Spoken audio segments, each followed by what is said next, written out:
dive into breaking news that just happened about 2 hours ago, I want to share with you guys some major wins before that. So, first off, guys, this is my 30th episode, and Happy New Year to all of you.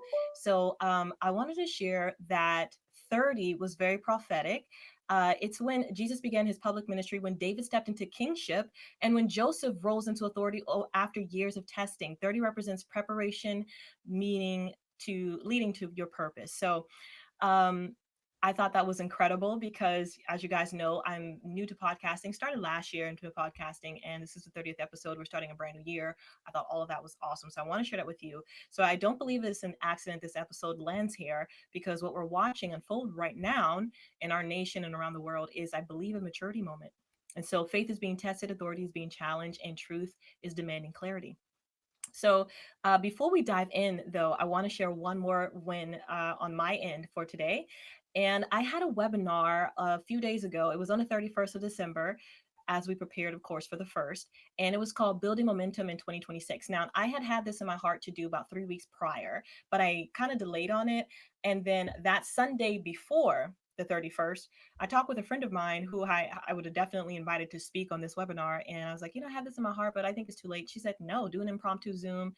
It'll be great. I'm like, are you sure? She said, yes. So she said, and I will definitely speak. I'm off the week of the last week of this December, this week coming. So I will be there to speak for you. Just tell me the topic. And of course, I assigned her a topic I felt like she was very much, kind of more of an expert in, and could definitely minister without it being any issue. So I asked her a couple of other friends, and they all said yes that Sunday morning at church. I was like, okay, God is might be signaling for me to really do this. And then I sent out a Facebook message, as you can see here.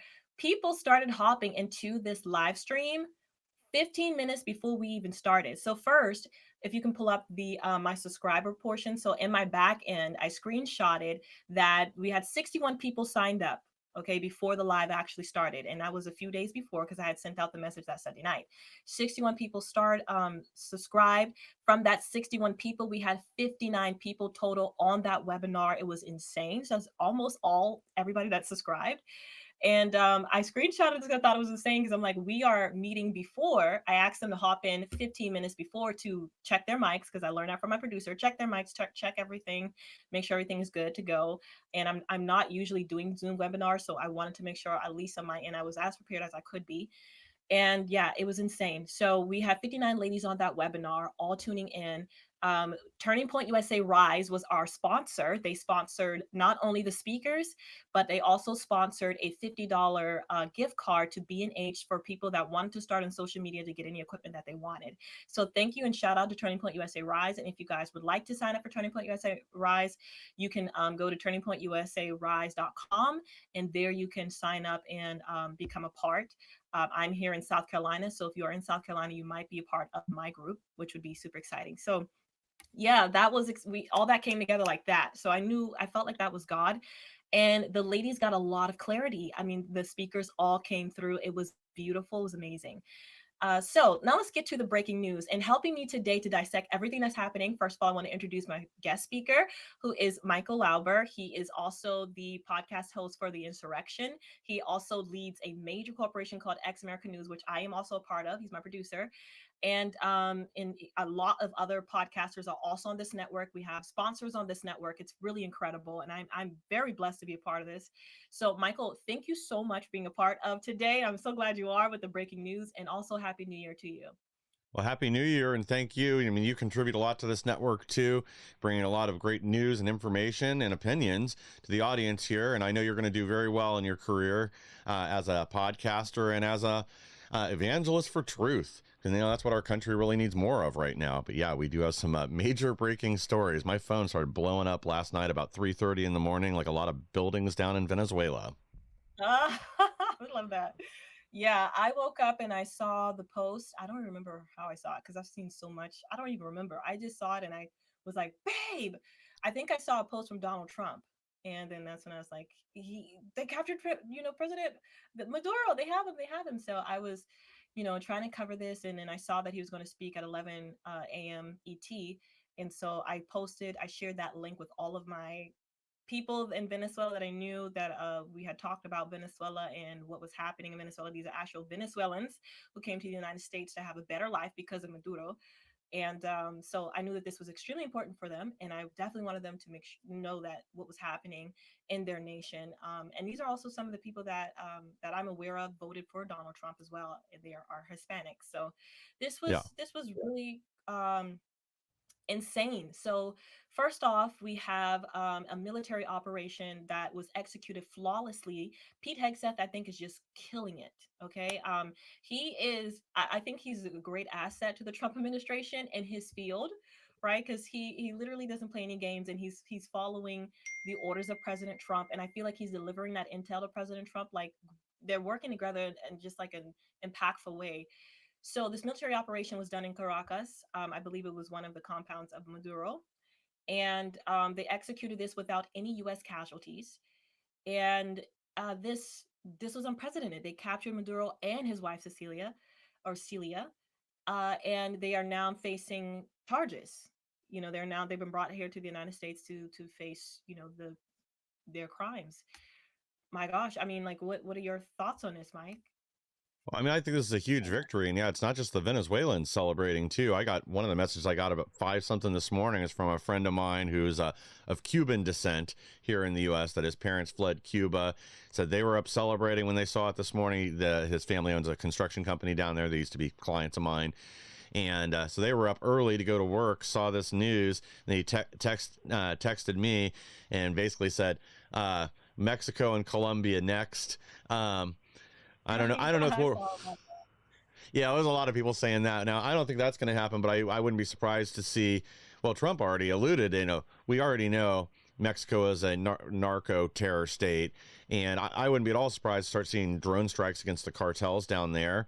But yeah, I mean, they hit numerous facilities in Venezuela. It wasn't just capturing Maduro. Now, one of the things I saw, some of these may have been more or less like distractions, but we basically wiped out their air force. They hit their Yeah. planes on the tarmac in and around Caracas and numerous other military bases. In northern Venezuela, they hit another airport and military base as well. And then on the way out, they took out the monument to Hugo Chavez for good measure, which is great. So you know how President Trump likes to update his, of the American people ahead of the news. So go ahead and put up that Truth Social post. This was one of the first posts I saw about the entire matter. And then I went to, of course, to YouTube so I can see if he had dropped any extra information about what took place and how it went down. And he did later, like I mentioned at 11. But yeah, so first of all, you have that announcement from him on Truth Social, and of course, and I heard that he spoke to the New York Times via phone and gave them some intel as well, ahead of that 11 a.m. Press conference. But also, there was a video from Maria Machado. In my past episodes, I showed this video because she was saying how, in explaining to us Americans, how Nicolas Maduro is an illegitimate president of Venezuela and how that came about, and that she trusts the Trump administration to do the right thing to help the Venezuelan people. I'm not sure if we have that video loaded where we can show that. I don't have it still. I Um, delete the assets after the shows. Um, okay. one other thing that is directly related to this is when she was there receiving her Peace Prize, supposedly we did have a meeting with her. A lot of people think that she was in on this, knew this was going to happen ahead of time. Obviously, saw the celebrating in the streets in Venezuela. There's numerous videos of that out there. And one thing I noticed in a few of them was people holding signs with her picture on it, and then with the opposition leader that beat him in a previous election, and they of course just threw out those results. But Yeah. they're going to be folk heroes there, just like President Trump. Yeah, and I mean, there's also, talk about the generals that are still there that support Maduro too. So I think, in that press conference that we saw with Trump, one of the things he said was that the United States would be the one to basically take over or run Venezuela temporarily so we can ensure a peaceful transfer of power, because you still have generals there, lots of generals there that support, and military, they have military support that support Maduro and want his release, right? And so I fear for Maria if Trump doesn't do this, and others who are supposed to be the legitimate person to take power. I fear for their lives if we don't have any stance from the United States after this. And we even saw what took place when Obama did this same similar thing in Libya, right? And one of the things I remember hearing uh, former President Barack Obama in a news release where he said that one of the things he regretted in his presidency was the fact that he did not have a leader to put in place following after he took down Gaddafi in Libya, because that led to massive chaos, that led to their economy declining and all worse things. So I think the thing that Trump could do in this time, with the United States, is to make sure that the Venezuelan people don't face that, taking out Maduro. Yeah. What are your thoughts? No, I agree completely. And yeah, to roll it back to Libya real quick, like, yeah, that was.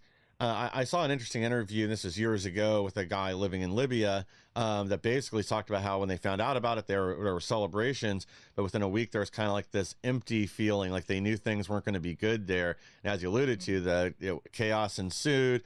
You had like the slave trade resumed in Libya, massive weapons dealing, and warlords essentially in different regions running the country for a while. I mean, it is on a little better footing now today, but a lot of this is still going on, and that's because a power vacuum was left, and powerful people fill those power vacuums, and it's not always good people. But as far as Venezuela goes, I mean, I'm sure they probably sent some messages to a lot of these generals in the back channel to stand down, or there's going to be consequences. I imagine we'll probably see a lot of them fleeing the country to either Colombia or Cuba or wherever else. Um, Yeah. but yeah, at the very least, a message needs to be sent now that their rank and their power are absolved. They are no longer part of the military power structure, and um, as long as they don't take a violent stand against the U.S. or against the people there, or try to fill the power vacuum themselves, I think we can probably deal with them on an individual basis. But I'd imagine a lot of them will be on the run. Yeah. Yeah, because especially once you have the transfer of power, I mean, the people that were supposed to be in power, I can't remember the actual president name from Maria Machado, but they're probably going to try to persecute those people that took over Venezuela and caused so much chaos and did things like partnering with the cartels and all the stuff. So they're probably going to charge them with lots of crimes. So of course they're going to be on a run. Now, one thing I want And your opinion on is on the left we have this, we're going to have some pushback, right? So I saw one thing that AOC said, which was the fact that this is not about the Venezuelan people, it's not about their well-being basically, but this is about oil, it's about money, etc. What are your thoughts to that? yeah, I don't think there's any credibility whatsoever to that. Um, it. I mean, I don't know. I mean, they're going to do what they're going to do. I mean, I've got, I don't know if this is a good time to pull it up or not, but I've got this from Chicago, one of our, hat tip to uh, Terry Newsom from Behind Enemy Lines. He sent me this morning out of Chicago. We monitor a lot of the Antifa, I shouldn't say we, he monitors a lot of the Antifa and other anti-ICE websites there in Chicago. So I think this is from Facebook, but they already have this up. They want an emergency Chicago protest. No war on Venezuela. Stop the bombing. Saturday, well, today, 5 p.m. at Federal Plaza. So, I mean, they're already getting out there to support Venezuelan narco-terrorist dictator Yeah. above the people of Venezuela. And I do want to add one thing to what you said previously. I think some of these people that were propping up Maduro, they're going to face some street justice. Because, I mean, these people have been oppressed for over 20 years now. I know there is a lot of pent up anger and frustration, and they know exactly what's been going on. And now that Maduro and his regime are crippled, there's going to be a lot of these people that the people of Venezuela go after. We're not going to have to do anything. They're going to, you'll probably see some of them strung up before the end of the day. Mm. I want to read this right here really quick, in regards to, some of the rhetoric from the left that this was unlawful, it wasn't approved by the UN, etc. But it says President Trump's extraction, I'm sorry, of Nicolas Maduro is that it was not an act of unauthorized regime change of imperial overreach, but rather a lawful execution of a longstanding U.S. federal indictment against a narco terrorist who posed a direct threat to American national security and public health. Maduro, indicted in 2020 for drug trafficking and narcoterrorism, was essentially the kingpin of a vast criminal network flooding the U.S. with deadly narcotics, contributing to the opioid crisis and endangering countless American lives, framing the operation as a targeted law enforcement action rather than a full scale invasion. I'll stop there. But, Yeah, I mean, I think the way he executed this not only shows, the strength of our military, the might of it, the precision of it right now, and what we're capable of doing. You look back at Iran, right? And we Yeah. went in with those B-2 bombers, and we didn't have to do on ground, boots on the ground type warfare, but this was something strategic, and the goal was to do one thing. It wasn't to do an all-out war. And one thing I've mentioned to you before on my podcast here is one thing I'm seeing from the Republican Party under Donald Trump's leadership is there is an end to all of these wars.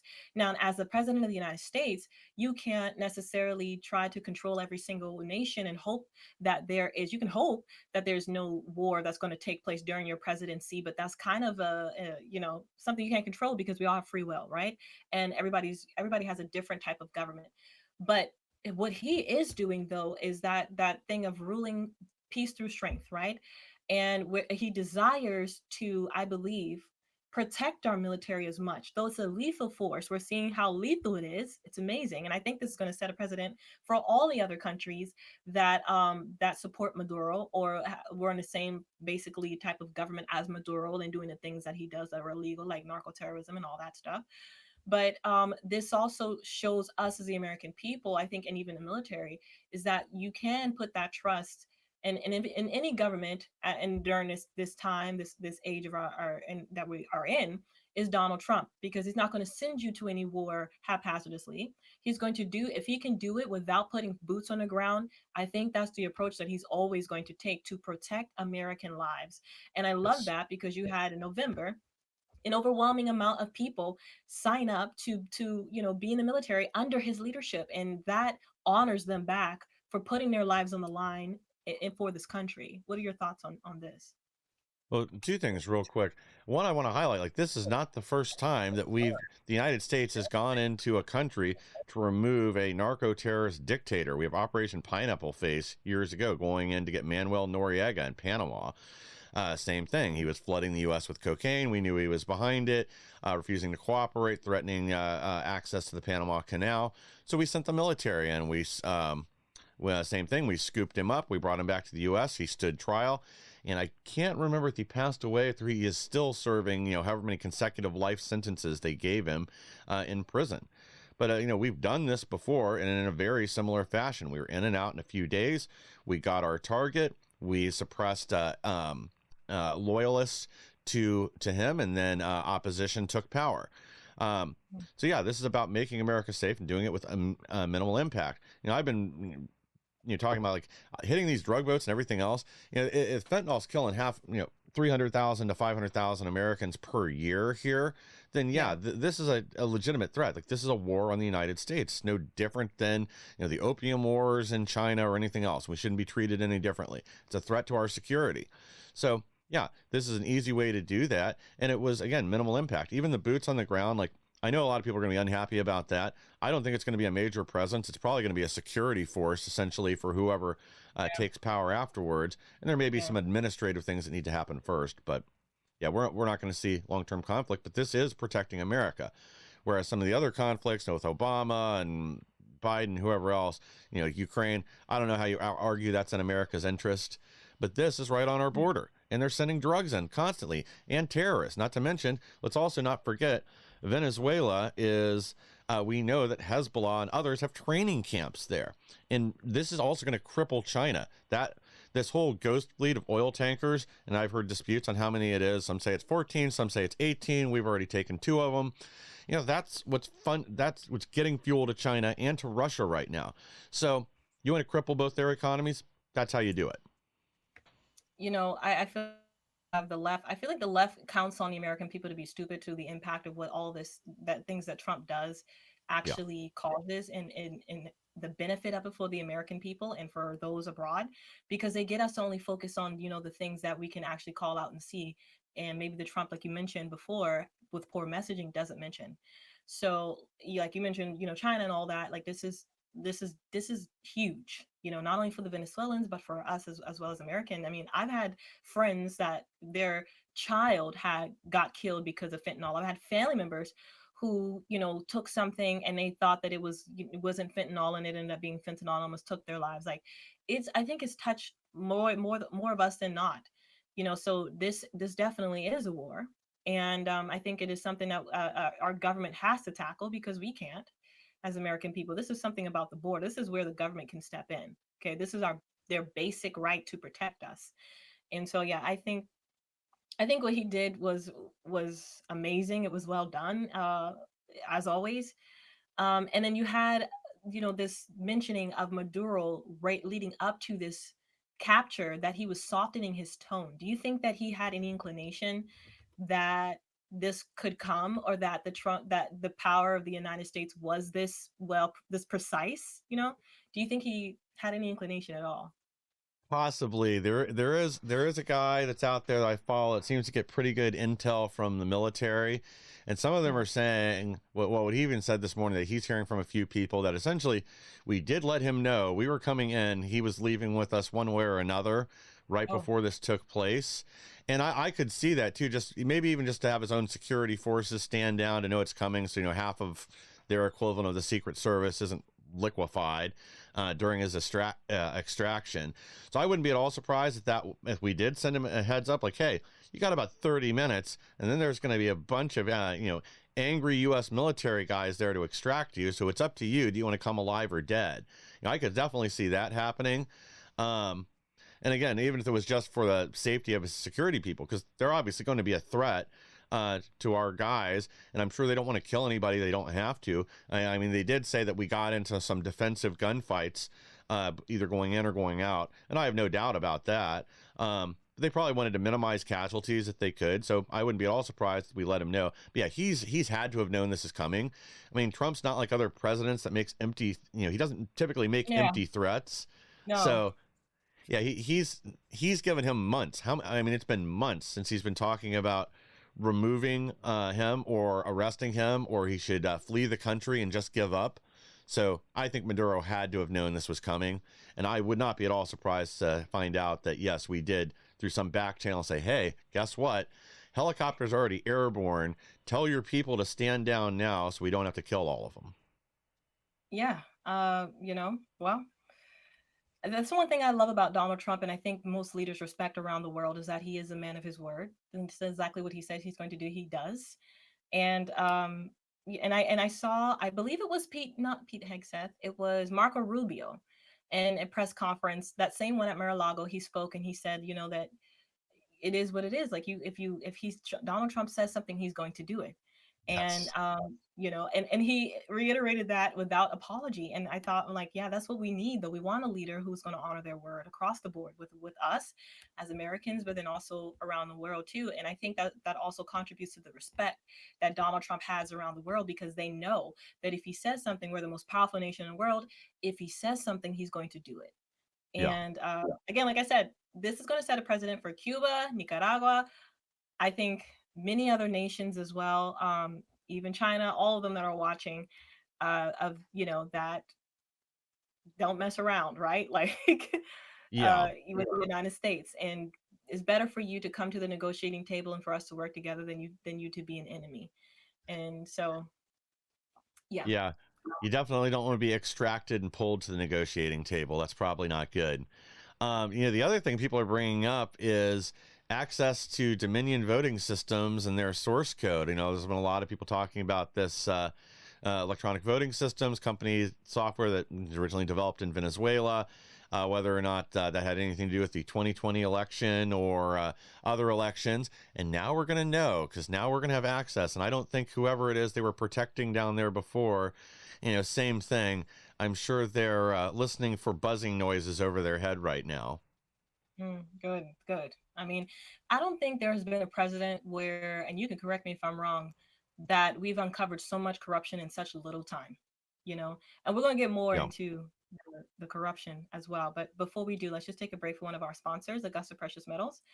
So when we're talking about President or ex-president, illegitimate president Nicolas Maduro, when government overreach, currencies weaken, and instability rises, wise people prepare. That's why we partner with Augusta Precious Metals.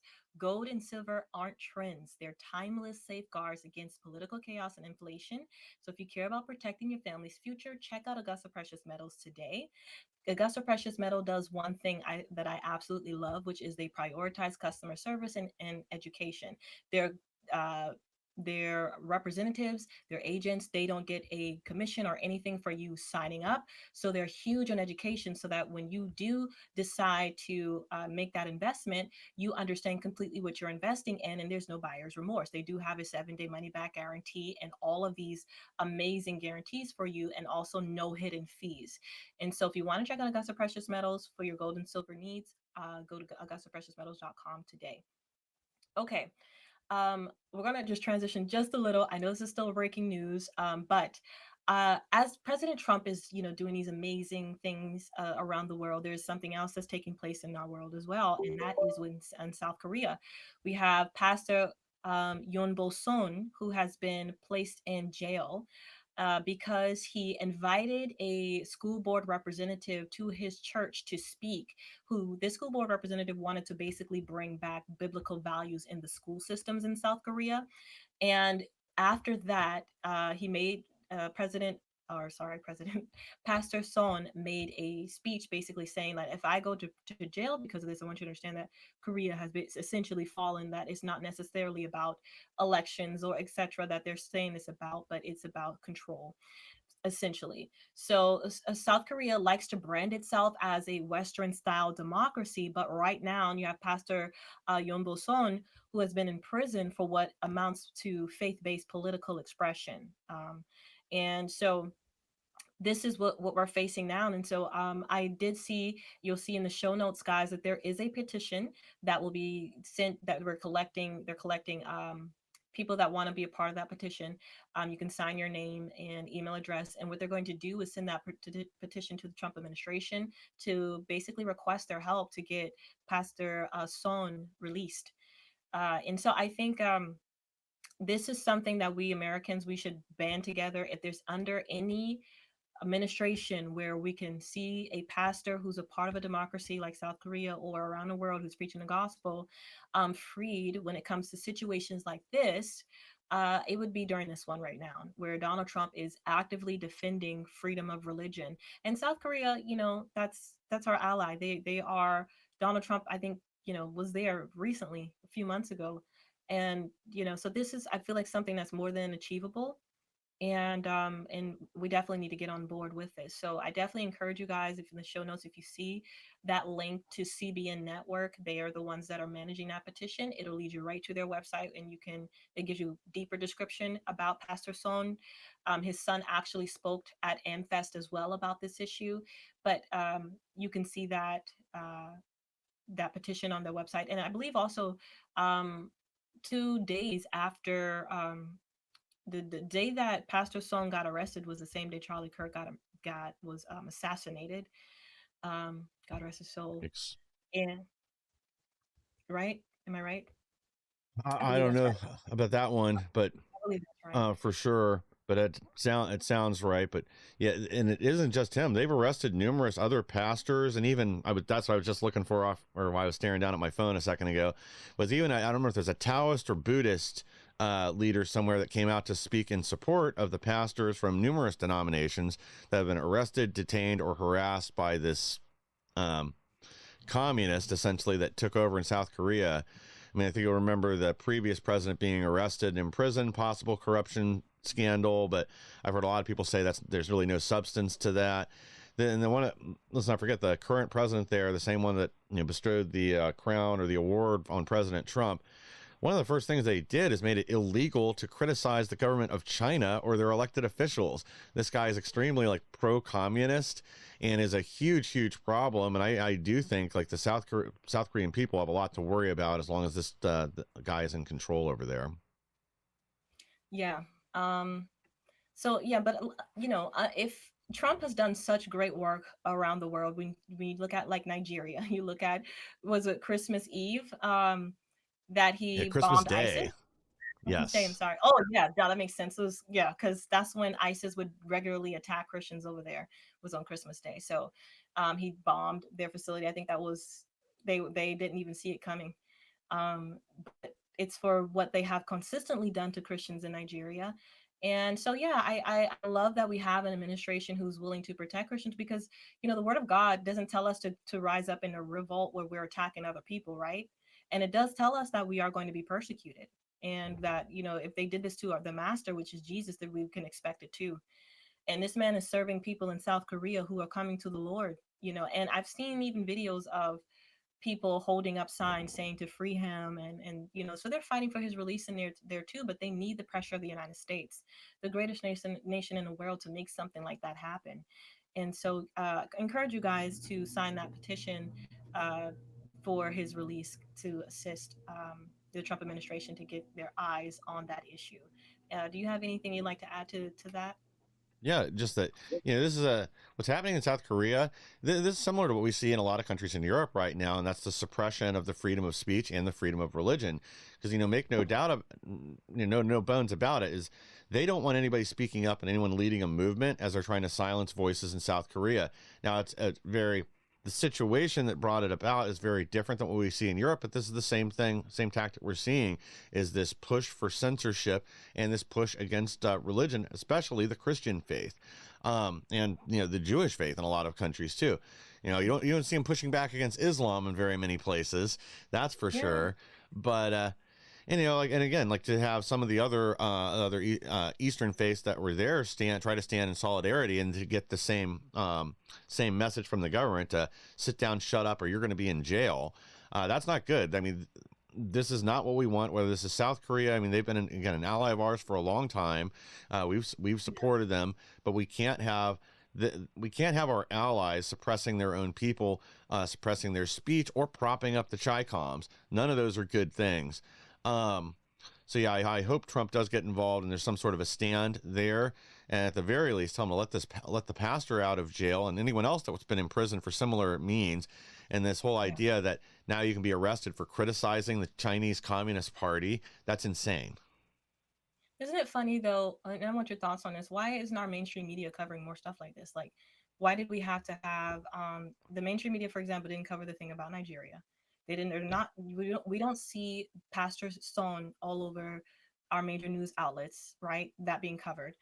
And these are also issues around the world. But when it comes to attacking our allies, like Israel, for example, etc., or just like anything, I think that could undermine the presidency of Donald Trump, they're all on it. Yes. But if it's something where President Trump could get the glory for it because he stepped in and he could literally make it happen, it's like they refuse to highlight it. Yeah. Well, that's because they're not driven by truth. They're driven by an agenda. That's why you still to this day see what, and I don't really, it's either 87 or 89%, somewhere in that range, of coverage of President Trump is negative. Like the only time they'll give him any positive coverage if it's one of those things that you really can't say anything bad about. Hey, Christmas tree lighting went well. He did a good job. Melania looked nice in her dress. That's the kind of positive coverage you're going to get.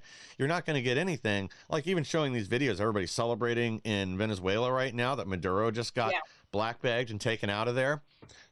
They're going to cover that for one day today. That is it. After that, they're going to be siding with the Democrat. Yeah, Forget because about it. today it's unavoidable. Yeah, today they have to cover it, and probably begrudgingly. They're probably behind the scenes mad about it right now, and they're preparing their talking points for tomorrow. And that's going to be Trump is illegitimate. We had no reason to go in and take Maduro. These aren't drug boats; they're fishing boats. Trump's insane.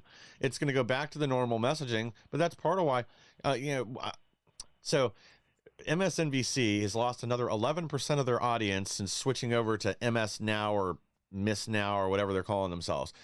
Like they've lost all credibility. CNN's same thing, continue to lose viewers. CBS same thing. They might be about to finally make a little bit of a recovery with under new leadership there, but people are have woken up to this hoax isn't the right word, but this narrative that is driven by our media and the deep state. Yeah. They're not listening anymore. And this already occurred over a year ago, prior to the last election. The normies, the people in the middle, were tuning out because it doesn't take a rocket surgeon to figure out if 89% of your coverage of Kamala Harris is positive and 87% of your coverage of Trump is negative. It Yeah. doesn't take a real smart Mm. person to figure out you're being lied to. You're being fed a narrative. You're not being told the truth. That, you know, even, Bill Clinton or Barack Obama, an honest media, not 100%. They did some things that would have to be covered as positive while they were president. I mean, we focus on the major issues, but there's little things here and there they did positive. So anybody knows that if it's totally one-sided, you're being lied to. And I think people have woken up to that. Yeah, I mean, when you look at, these different media outlets and the things they're, like you mentioned, their agenda, I think for CNN has done something very unique where they have kind of prioritized debate style to stay relevant, right? Where they invited Yeah. on Scott, oh no, what's his name? Scott Jennings. Thank you. Scott Jennings to be a part of it, who's a conservative. He's total opposite way of thinking and ideology than the people that are on that panel. But I think that has kind of helped CNN to stay more relevant and with the times, is that they adopted that debate style and they brought in somebody who their viewers can actually hear from that thinks differently, to do it kind of more so in good faith versus pushing out a narrative, like you said, or an agenda. And I don't know if I don't know if they're necessarily doing it. Maybe it's for two reasons. Maybe it's to continue to have those views, of course, so they stay relevant and monetarily be okay. But then also, maybe it's the fact that funding has been cut for certain networks. You know what I mean? Like we had, like, I think they discovered that Politico was getting tons of money from the Democrat Party, and Yes. many other news outlets too. So why is that? And that's probably why there was a narrow push for these, for more of the Democrat Party making them look good. And the only people I see on my social media, and again, correct me if I'm wrong, but the people that I get a lot of pushback from on my social media most of the time are the boomers. It's like they're stuck in this way of, and I get it, they're like older, so they're with the times of CNN, CBN, etc. But they're the ones that it's like they don't see what millennials and the Gen Zs are kind of like seeing when it comes to these news outlets. They're like Yeah. holding on to their lying networks, and defending them. And it's like you really don't see what the problem is. You really don't. And then you can't even give Trump credit for nothing that he's done, like, at all during this time. Like everything he's done, there's some shade that you can throw on it. Yeah. And he's a king, he's a dictator, but you're still alive and you're not put in prison. You can Yeah. still post whatever you want on social media negatively about him. So it's like wild Yeah. I that mean, some of them are just delusional. That's the other problem, too. They're not willing to admit the truth. Like when you've embraced a lie for your entire life, it's really hard for you to admit you were wrong and something changed. Most people will cling on to that. And I think that's another thing that the left knows. It doesn't matter how many times the media gets caught lying. It doesn't matter how many times they misconstrue the facts to create an alternative truth. That there's members of their audience that they are going to pretend they have credibility. And I think it's the same way with the scientific community too now too, when you have people going out there writing papers that, oh, we can't tell if this woman that was buried, Viking woman that was buried with a sword, maybe she was transgender. Just this complete utter nonsense that they try to insert into scientific papers and other things that are purely political. It's to push an agenda. They're divorced from the truth and reality, even though they pretend to be the party of science. And you can only keep that lie up for so long. But yeah, I think when it comes to boomers, some people, it's these are their gods on TV. These were the truth tellers that gave them the news and gave them their opinions and told them what to think instead of gave them the facts and encouraged them to think for themselves. So some of those people, yeah. you're just not going to break them from the narrative. They're too committed. That's true. Speaking of networks not covering, important information around our country, and just their agenda is seemingly just to attack Trump, we get into Nick Shirley and the Minnesota fraud. Why wasn't these major outlets, these people that actually have the money and the means to go out there and produce this content and share with the American people what's happening in our own nation? Why weren't they the ones who broke this story? Why was it an independent 21-year-old, I believe, Nick Shirley, who put his life on the line to expose the fraud happening in Minnesota? So this guy is an independent journalist, and he's exposed massive government fraud. I think this is like in the billions of dollars. Oh, Uh, 19 billion is so, what we're up to now, and we're not done counting. yeah. It's wild, and this is in the Somali community. Uh, I've seen. What did you send? I think you sent me something. Many. I know somebody. I saw a reel of the where it was like this bear. I guess they use this. He's AI tool generated, and he Oh dresses like yeah, a bear.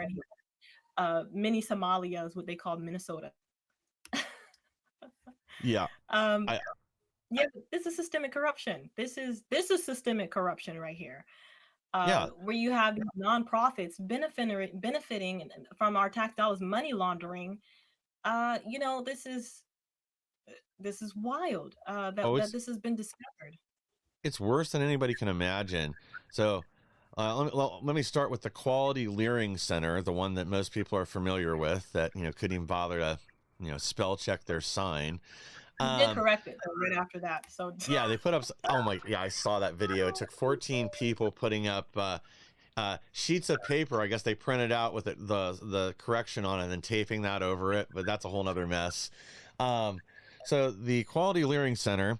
Guess how much money they've donated to the Democrat Party over the last 4 years? oh, this is breaking. I didn't know that they donated money. Please share. Six $6 million.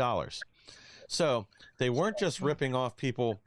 Well, and I guess some of this is to be proven, but I can make the assumption if 6 million went back to the Democrats that they were ripping us off not just the 4 million that the Leering Center got, um, that they were probably involved. So believe it or not, one of the things the media to try to run cover for them was saying, well, Nick Shirley went to the back door. They have a front door. Well, the front door is a restaurant that they're apparently also affiliated with. And now people have discovered, well, guess what? They were in on the COVID fraud at the restaurant. They just hadn't been charged yet. So, but I wouldn't be all just surprised to see there was an autism scam running through this too, since that's the other favorite one to go to there, or maybe some Medicaid fraud just for good measure. But yeah, they collected 4 million in taxpayer subsidies, gave $6 million to the Democrats. So the math ain't mathin'. Um, so we got to find out what other fraud they had their hands in. But I mean, this has just been a disaster, and I don't understand the mainstream media trying to run cover for this nonsense. I mean, CNN got their Yeah. butts handed to them by Nick when they tried to interview him and ambush him. And now the rest of the mainstream media is they're mad that Fox and News Nation are now sending actual reporters out there to uncover the same thing. They're saying, "Oh, well, this is racist. It's white supremacy." I don't understand the logic, but apparently that's what it is. You send a couple of investigative journalists out to do something. This 23-year-old kid did what the multi-billion-dollar media here in the U.S. refused to do for years, because this isn't new. People knew a lot of this No. was going on locally for years. Yeah, at least back to 2017. I've seen some people saying going back to 15. Yeah, and it's at least 10 years. Because when I watched the entire video of Nick Shirley when he uncovered this, meeting with the guy that actually had been bringing all these receipts and doing the research for, I think he said at least 10 years, and he's visited these places multiple times and saw. And here's another thing I want to mention, because you said that they're like, oh, they had a restaurant, etc. What daycare do you know has windows blocked off? Like Oh, that I should be know. a red flag that that's not a safe daycare. Number one, because when I look at my church, like when you go to our church, we have the windows there. They're huge. They're like, ceiling to like the bottom, where you can Yeah, see in to the children area to make sure that the kids are safe. So, and we have security detail there too, as well too, and to cameras everywhere. So you can see what's happening in a security detail. They're constantly watching those monitors, make sure the kids are safe and everything is going well. And when I remember new people coming to our church saying, when I walked up to the church and I saw the children's area having this wide window I could look into and see what people were doing and see how the kids were learning and what they were doing, I was like, yeah, I love this.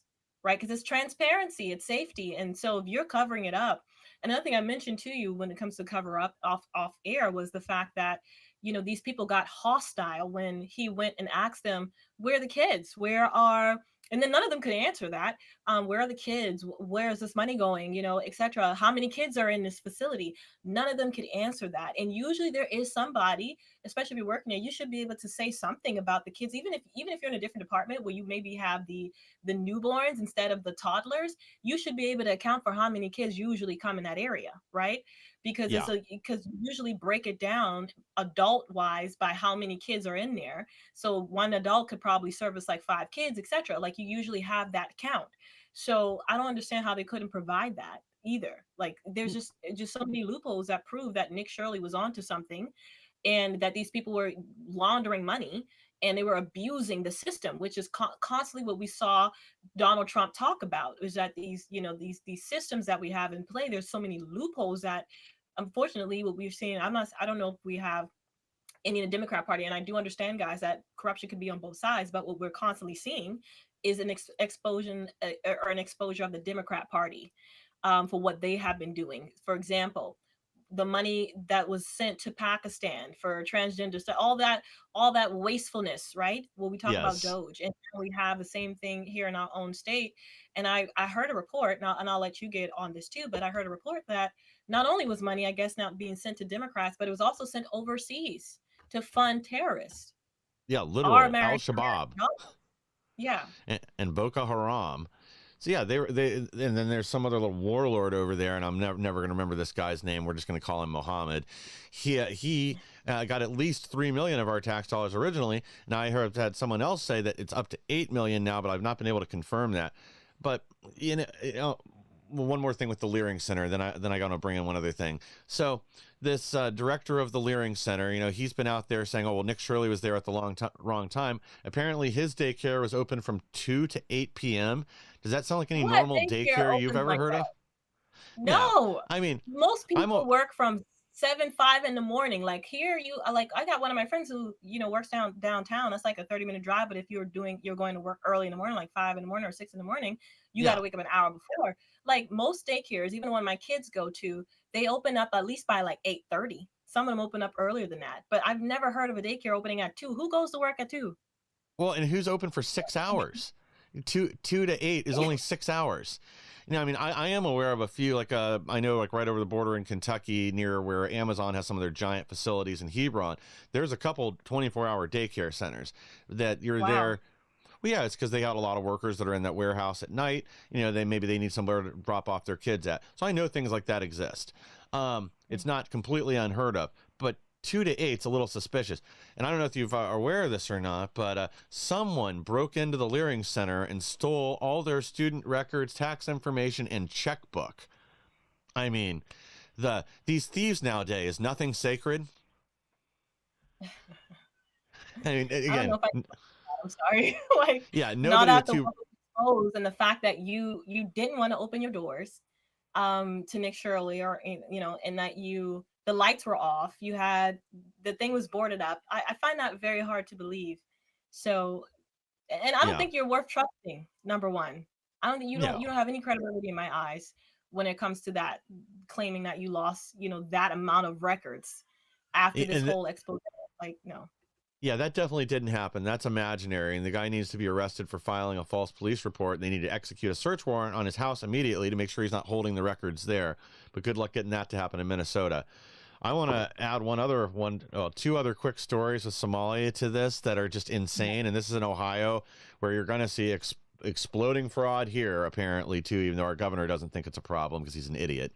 But what if I told you Somali's UN ambassador, who previously oversaw adult Medicaid, also served as a CEO at a company reportedly placed on the federal fraud exclusion list and is now banned from receiving Medicaid benefits? This is Somalia's current UN ambassador. And this all goes to fraud here in Ohio. I got one more for you. Report alleges Somalia's foreign minister, whose Ohio healthcare company receives U.S. taxpayer dollars, also controls LLC at the same address as Somali money transfer firm, being investigated for financing terrorists. So these are one current elected official in Somalia that apparently has ties to healthcare agencies in Ohio, Medicaid agencies, and the other one's their current UN ambassador. I mean, I don't even know what to say about some of this stuff. Man, you mentioned off camera, and I think we should mention this too, just to be completely transparent. Is that we see, for example, I'm still proud of President Trump. I'm still proud of my vote, and I will vote for him again, or if we had a third term, Hey, we might. constitutionally. We'll see what happens. Um, oh gosh, let's not get there. But the fact that we saw all these interventions that we saw, around the world that he did, and then now we have this whole expose, like you see in Minnesota and many other places, and we're looking for arrest. We're looking for people to be held accountable, right? What are your thoughts on this when it comes to the Trump administration? Well, that is the great frustration right now, and I don't think it's any secret. You know, there have been numerous people that have been speaking out about it, and there's about to be some bigger voices joining that choir in the new year. Like I know Glenn Beck has said, yeah, that if Pam Bondi, if there's not people in handcuffs and real arrests, that he's going to start calling for her ouster as well because the DOJ has not been effective. And that's something, we were talking, like you said, we were talking about it off air this morning, is, people on the right that, voted for Trump, put him in office, and they're like, hey, that's great that we just freed the people of Venezuela, but is anyone here going to be held accountable? There's a couple memes going around with Maduro's face replaced with Tim Walz, or, who was the other one? I mentioned it this morning. Now I'm blanking on who it was. But replaced saying, when are we going to see these kind of raids in Minnesota? Or when are we going to see, Comey actually arrested and charged, or Barack Obama, or whoever else related to Russiagate, or or anybody from the Epstein files? That. And I do understand, I'm much more concerned about what happens here than I am things around the world. Like the peace deals and other things are great, but people didn't vote for Trump for peace deals. They voted for Trump to fix the illegal immigration problem and to hold people accountable here that went after and targeted Americans, whether it's January 6th, school board parents or others, or just all the corruption in D.C. So, yeah, it's not going to change until... If we possibly can, I'd like for us to bring in somebody who can speak to that area, like the FBI, etc., how they go about doing those things. Because I think, when you look at how our system works, you have to be very strategic on the charges you bring on that person so they don't walk free. And so I don't know if like they're trying to play this by the rule book so that there is instead of run and do it quickly. So I don't know. So, because when we look at like Colorado, I believe when they had that Colorado raid, that underground club, it seemed like that was in the works for some time after so many complaints about, what was happening there, shootouts and all the stuff. And every time I look at something that they're doing, it seemed like it was in the work for some time and they had to collect the evidence to put the person away. Even here in my own state, where we had a raid at a club off of 78, and that club had been operating for a very long time under no license, didn't even have a license, but they said they had been surveilling it for years. And now that they have new management, all that was passed over to the Trump administration. And then we had a new sheriff in town who agreed to partnered with the Trump administration. And so that that club was able to be shut down. And they found out that a killer was there from Honduras who was illegal. He had killed somebody in Honduras and had fled to the United States illegally. That they found children that were being human trafficked. And then you have all these people at this club, Americans, that are dancing up and having a great time. Some Hispanic Americans, and I don't know, maybe they're normal Americans, but they're just dancing, having a good time, and probably unaware of there being a 13-year-old in that club with them who was being trafficked and all this stuff. So I'm like, I just wonder if it's what do we have to do in order for this indictment to stick? Well, I guess this is my thing, and this is the kind of, I was willing to give them 6 months. That's kind of when I started pushing the administration on it. That, when I was told, and there were a lot of people going out there saying they were told the same thing from various people within the administration, is June and July is when we start seeing some arrests, major arrests. It can't take for this long to build your cases, especially with a lot of this where we already know, like, there's enough publicly available information, in my opinion, to charge people like Hillary Clinton and others, or even, information off these different laptops, the Anthony Weimer laptop, the other DNC leaked emails. There's plenty of information for indictments because you don't have to get them for everything at once. You can get them for the easy things to begin with. But here's the point I keep bringing up, is that December 1st of Biden's first term, or into the first year of his presidency, or residency, I guess, they had already made over 1,200 arrests of J6 defendants. They weren't waiting. By August, they had over 800 in jail. So we're almost 800 in jail. I think it was, I'd have to go back and look at my notes again. But regardless, like, you get my point where they were at. So, having at least some arrest, and the fact of the matter is, like, the statute of limitations is coming up on a lot of this Russiagate stuff in just a couple weeks. Not to mention it running out on numerous other crimes that we're aware of. we've been waiting to arrest Brennan for 10 weeks now after this Florida the grand jury was impaneled and indicted him. What's the holdup? Same with Christopher Wray. We heard that about 8 to 9 weeks ago that he was next. I just don't I think understand we what the need to get problem somebody is. to speak to this because, like you mentioned, poor messaging could definitely hurt us. And if it's the fact that they're just super slow at whatever, that they're just dragging their feet, we need to know. And if it's something more, then I think we should know, but we should put it out to clarify it for the American people. Yeah. Let's get to two of our sponsors, and then we'll jump right back in for the sake of time. So next sponsor that we have, guys, is Jace Medical. Jace Medical is a company that uh, that basically prescribes medication that you cannot get over. You can't get over the counter.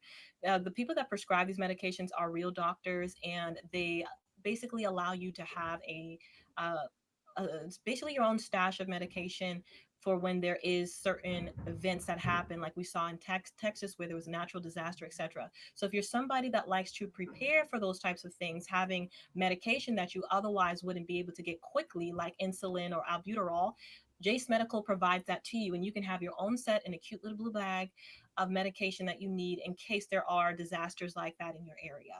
And so if you want to check Jace Medical out, you can go to jacemedical.com. You can check out my show notes and use the code IHRA, ISHA, lowercase, when you check out, and that'll provide you with a really good discount for the medications that you need.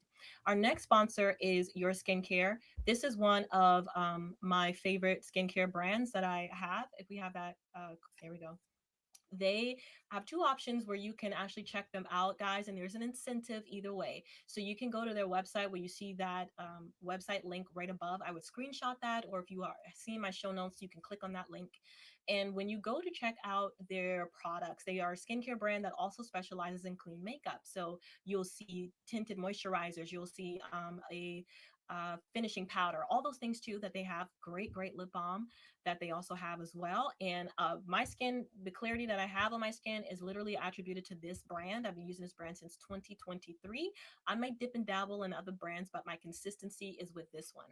And so if you click on that link, and use that with the code there, the discount equals Iesha, you are eligible. You will get free birthday gifts, free refills, and also free shipping. If you want to check them out via my Amazon storefront, you can use the code Iesha15 off and get 15% off of whatever you order. Okay. So I love that brand. I highly recommend to check them out if you have not. Okay, I know we're getting near to the end of our time today, but I want to hit on one more thing. I'm gonna skip down to the very end of my notes, so to speak, because of our time.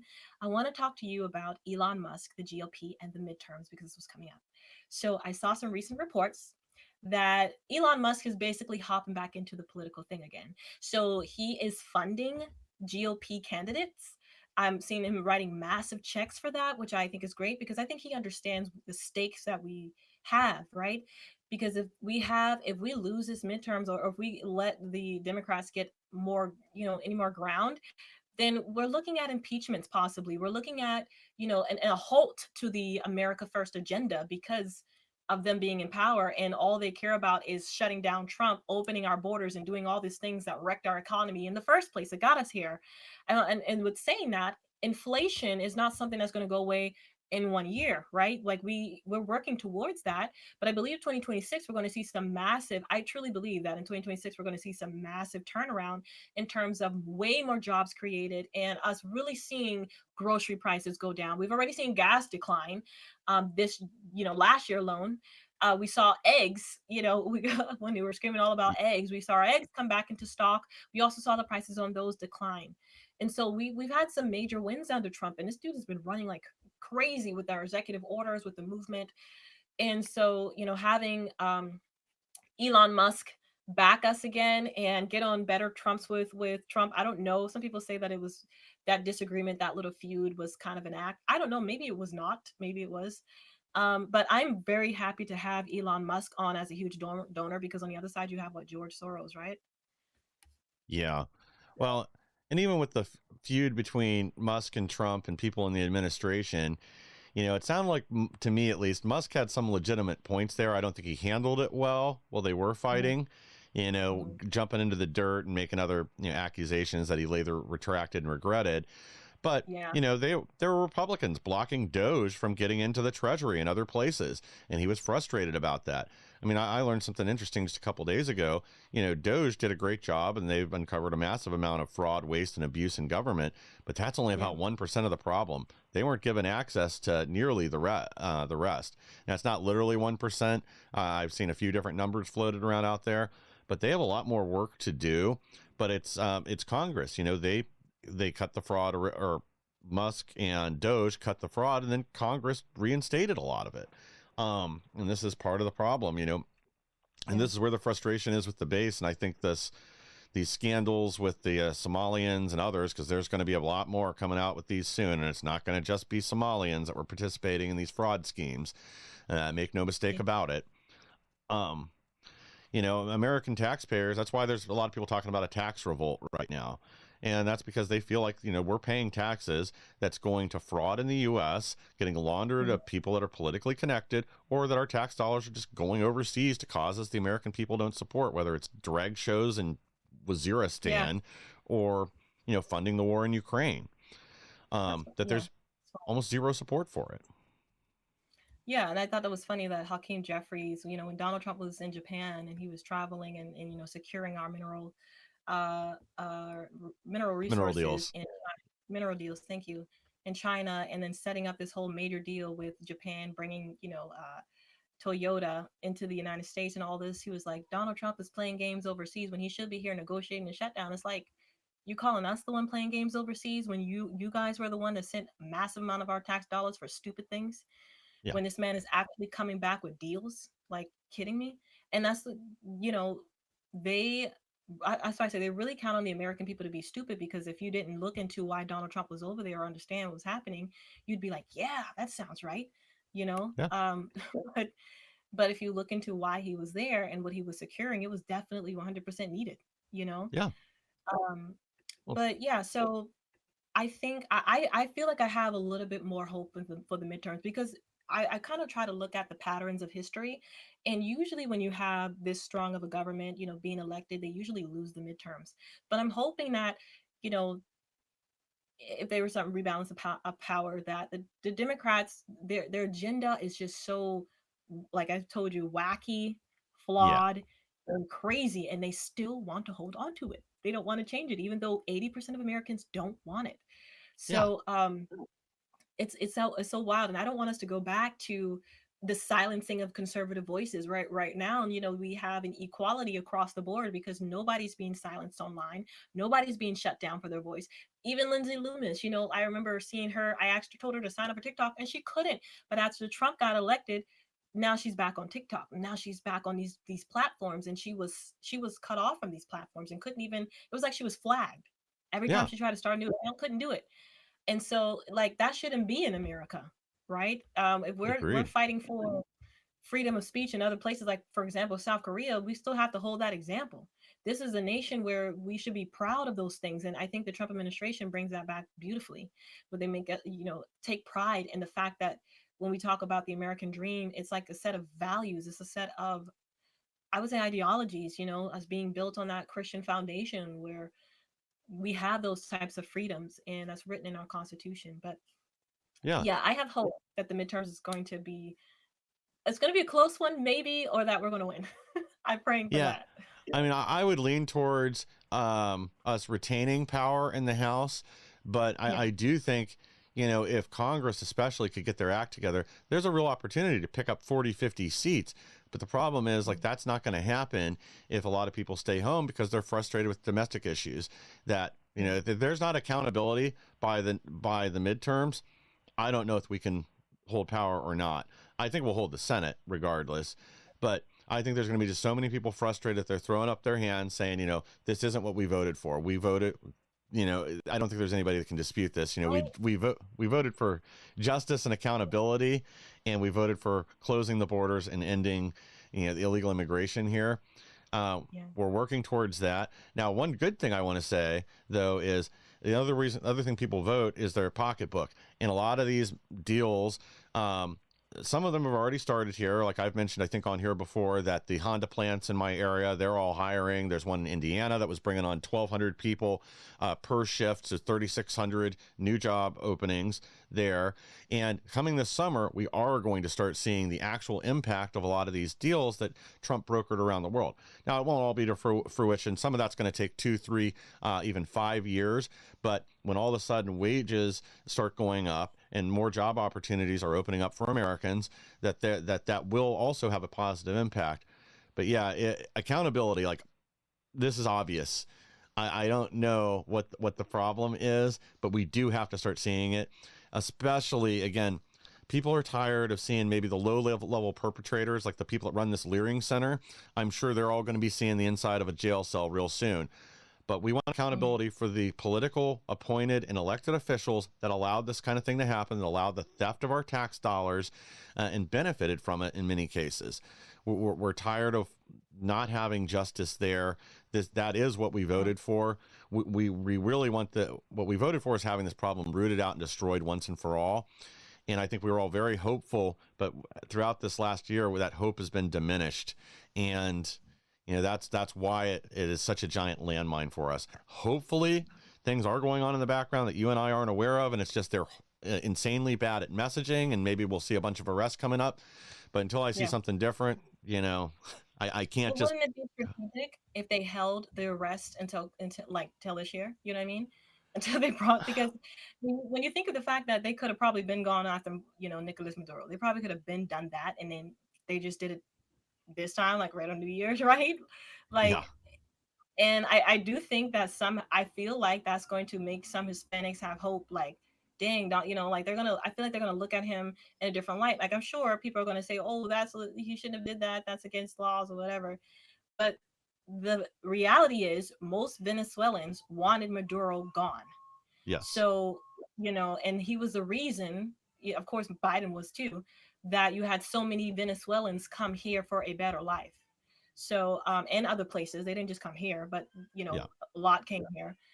Yeah. So I feel like I have hope that they might have something in the work that will kind of allow us to see that if we don't win the midterms, what is really going to mean, and remind the American people what it really means for us if we don't. Well, Um, you know, again, I hope you're right. And because if the left takes, the Democrats take the House, it's going to be endless investigations. no, They're going to can't actually do that. use the power. That's our big problem, is our side refuses to use the power that they've been given. The left will. Mhm. We'll have endless investigations of everything. You'll probably see them force some arrests. You'll probably see, more impeachments of President Trump. There will be no conviction in the Senate. But, this is the danger, the pitfall we're falling into. We have to, absolutely have to, have arrests of a lot of these deep state operatives that have been targeting Americans, because it isn't just Trump and Trump's administration. Even Russiagate, that goes beyond them. That goes all these Yeah. parents that were targeted, school board members, J6 freedom fighters, and other people. Operation Arctic Frost. There's a lot of accountability that needs to happen, where people knowingly use their power within government for political reasons illegally, to crush the opposition. And there has to be accountability for that. Or, Yeah. again, to go back to Epstein, if there really are blackmailing people in Congress with this, pedophile ring, people need to be held accountable. This Yeah. cannot be allowed to continue and be swept under the rug. We now know of 35 people that they cut deals with, to not prosecute, with the documents that have come out so far. And yeah, I hope you're right. I just feel like with the people I talk to, even this, staunch Trump supporters are extremely frustrated. Hope. Okay, keep hope alive. Yeah. So, well, let me leave you with this, guys. The midterms are not just about seats; they're about direction. And what we're watching under the Trump administration is faith re-enter, public courage, corruption being exposed, foreign adversaries responding to strength, financial and cultural power shifting. Momentum is real. Energy is building, and the American people are waking up. Episode 30 is about maturity, and mature movements don't panic. They prepare, they position, and they prevail. So this is our record. I believe that the Trump administration is going to succeed. I'm praying for their success. I'm praying that we can continue to lead this nation and economically take us from where we were to a better place, where we see prices come down and people have hope for the future of America in terms of buying homes and starting families, etc. That's what we want, and I believe that we will see that. I want to thank you, Mike, for being with me today. Your commentary is always amazing.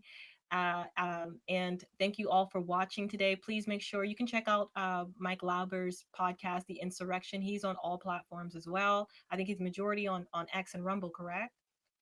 Yeah, we stream everywhere. Thank you for having me. And yeah, it's Monday through Friday, 11 a.m. to noon Eastern. I'm live on the Insurrection. Um, we've got a few things coming up. You guys are going to want to tune in for, especially I can't say what yet, but sometime on January 12th or afterwards, or shortly thereafter, we're going to be breaking some major stories. One of which may get national attention, and you'll be hearing that first here. But again, thank you for having me. Thank you to the audience for joining us today. Please remember to like, share, and subscribe. Yes, thank you guys for being with me. And you can check out my podcast every Saturday, 2 to 3 p.m. Please stay tuned for Mike's The Insurrection. He usually has some heavy hitters on his podcast, so you definitely don't want to miss that. But I hope you guys have a great rest of your day. God bless President Trump and his administration. God bless the United States of America. God bless Venezuela. And I hope you guys have a great day. I'll see you next time. Bye for now.